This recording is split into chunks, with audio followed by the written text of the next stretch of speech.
Hi hello வணக்கம், welcome back to நம்ம react. இன்றைக்கு என்ன வீடியோ பார்க்க போகிறோம்னா, நம்மளோட எஸ்கே அண்ணா நடித்து வழியாக இருக்கிற மதராசி படத்தோட டெய்லர் வந்து விட்டுருக்காங்க. ஏஆர் முருகதாஸ் நிறைய நாள் கழித்து ஒரு துப்பாக்கியும் ஒரு கச்சனையும் மிக்ஸ் பண்ணி ஒரு படம் ஒன்று வரப்போகுதுன்னு சொல்லியிருந்தார். வாங்க நாங்கள் போய் பார்ப்போம். படம் டெய்லர் வந்துட்டுது, ரொம்ப பேசாமல் நாங்கள் போய் டெய்லர் பார்த்துட்டு வந்து அதில் என்ன இருக்குன்னு பார்க்கணும். முன்னுக்கு லுக்கே சும்மா வேறு லெவலில் இருக்குது, ஓசமாக இருக்குது. வாங்க போய் பார்ப்போம் என்ன இருக்குன்ட்டு. எல்லாரையும் குடும்பமாக நினை. ஆரம்பமே ஒரு அட்வைஸோட தொடங்குறாங்க. இதுதான் எல்லா ரிலிஜனும் எல்லா கடவுளும் சொல்கிறாங்க. ஓஹோ வா,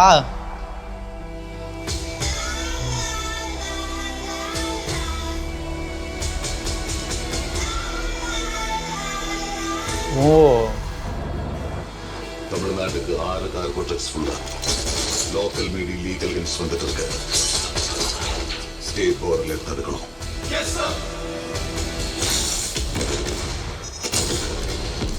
ஓ இதெல்லாம் ரியல் பிளாஸ்ட். அவன் உடம்புக்கு ஒன்றும் இல்லைம்மா, மூளைதான். அவன் ஒன்று நினச்சிட்டான்னா அதை முடிக்கிறதுக்கு எந்த எக்ஸ்டென்ட் வேணாலும் போவான். ஓ ஆ, Getting into Tamil Nadu is not easy, Chirag. நான் சொன்ன மாதிரி அந்த மாலத்திய துண்டா வெட்டி செதைச்சிருவேன். ஓ அவர் நம்ம டான்சிங் ரோஸ். ஓ முடிஞ்சா தொடுறா, முடிஞ்சா தொர்றா தொர்றா பார்க்கலாம். முடிஞ்சா தொர்றா பிஜிஎம். ஓ போலீஸா?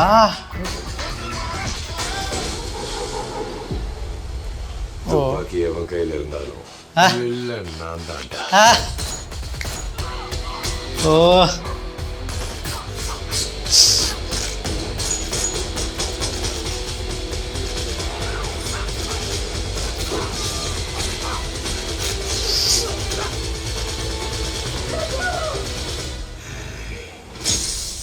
இது என் ஊர் சார், நானும் கூட நிற்பேன்.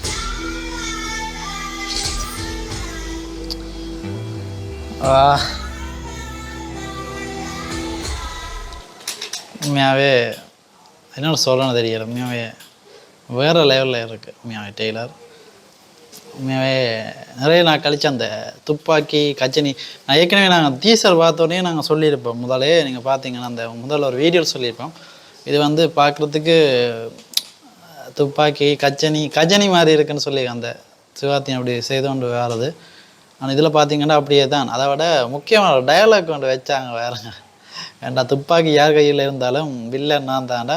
துப்பாக்கி படத்தில் வில்லன் நடிச்சு பேர் அந்த விச்சு ஜட்ஜ்மல் அவரோட பேரும் வாயில் வருதில்ல. அப்போ அதே மாதிரி இந்த படத்துலேயும் சிவாத்தியனுக்கு வில்லன் நடிக்கிறார். அதுதான் முருகதாஸ் அவர்கள் ஒரு என்ன சொல்கிறது அந்த டயலாக்கை வச்சுருக்கேன். இதில் உணர்ந்து சரி இருக்கிறேன், நல்லா அது மச்சாக இருக்குது. ஏன்டா துப்பாக்கியாக கையில் இருந்தாலும் வில்லன் நான் தான்டா சொல்கிறது நல்ல மச்சிங்காக இருக்குது. சிவாத்தியெல்லாம் வேறு அவர் ஒரு என்ன சொல்கிறார், ஒரு ஆக்ஷன் ஹீரோவாக மாறிக்கொண்டு வரார். அதுக்கேற்ற அவருக்கு ஒரு பெரிய ஒரு ஃபேன் ஃபேஸே அவருக்கு இருக்குது. அதுக்கான இந்த படம் இன்னும் அவரை மேலே கொண்டு போகுமான்னு பார்க்கவே தெரியுது. இந்த படத்துலேருந்து அவர்கிட்ட இதே அவர்கிட்ட மார்க்கெட்டே வேறு லெவலில் வரப்போதான்னு தெரியுது பார்க்க. உண்மையாகவே மதராசி ஹிட் அடிக்கணும் என்ற ஏஆர் முருகதாஸ் சார் அவர்களுக்கும் 10 ஃப்ளாப் ஆனதால் இந்த படம் எல்லா பிள்ளையும் மறைச்சி அவர் புதுசாக ஒன்று ட்ரை பண்ணிக்க நினைக்கிறேன். அவர் சொல்லியிருக்கிற ஒரு இன்டர்வியூவில் அது அதான் கஜினி படமும் துப்பாக்கி மிக்ஸ் ஆகி வருதுண்டு. டெய்லர் பார்க்க அப்படி தான் இருக்குது, கஜினியும் துப்பாக்கி. பார்ப்போம், இப்படி தான் பார்க்கணும். மற்றது நிறைய ஆக்ஷனுக்கு நிறைய இம்பார்ட்டன்ட் கொடுத்துருக்கு இந்த படத்தில். நம்மளோட அவர் வில்லன் வந்து வித்யுத் வந்து நிறைய ஸ்டண்ட்ஸ் எல்லாம் செய்யக்கூடியவர், அதாவது ரியலாகவே செய்யக்கூடியவர். அதெல்லாம் தியேட்டரில் பார்க்கும்போது பிளாஸ்டாக இருக்க போதும் நம்மளோட எஸ்கேயும் வேறு லெவலில் ஸ்டாண்ட் பண்ணியிருக்கார். பட் முன்னுக்கு வேறு எஸ்கே வந்து க்யூட்டாக இருக்கார். பிறகு வந்து அவருக்கு ஏதோ நோய் இருக்கிற மாதிரி ஏதோ சொல்லப்படுது, நண்டு வடிவாக சொல்லப்படையில டெய்லரில். பார்ப்போம், பொறுத்து இருந்தால் பார்க்கணும். ஏதோ நாட்டை காப்பாற்ற படமாக தான் கடைசியில் வந்து முடிய போதுன்னு தெரியுது. கடைசி டைட்டிலே மதராசி என்று சொல்லிக்கே விளங்குது. அப்படி தான் இருக்க போது. அங்கே பொறுத்து இருந்தால் பார்ப்போம். இந்த படம் இந்த டெய்லரை பற்றி உங்களுக்கு என்ன கருத்து இருந்தாலும் கமெண்ட் பண்ணுங்கள். அனிருத்தோட பிஜிஎம் வந்து டிஃப்ரெண்ட்டான வேயில் இருக்க இது வரைக்கும் இல்லாத புதுசு புதுசாக போட்டுக்கொண்டு இருக்கிறாப்புல என்னென்னு தான் தெரியலை ஒரு தெரியலை பார்ப்போம் பொறுத்து பார்ப்போம் அப்படி இருக்குன்ட்டு இந்த வீடியோ பிடிச்சிருந்தால் லைக் பண்ணி கமெண்ட் பண்ணி ஷேர் பண்ணி சப்ஸ்கிரைப் பண்ணுவாங்க நன்றி வணக்கம்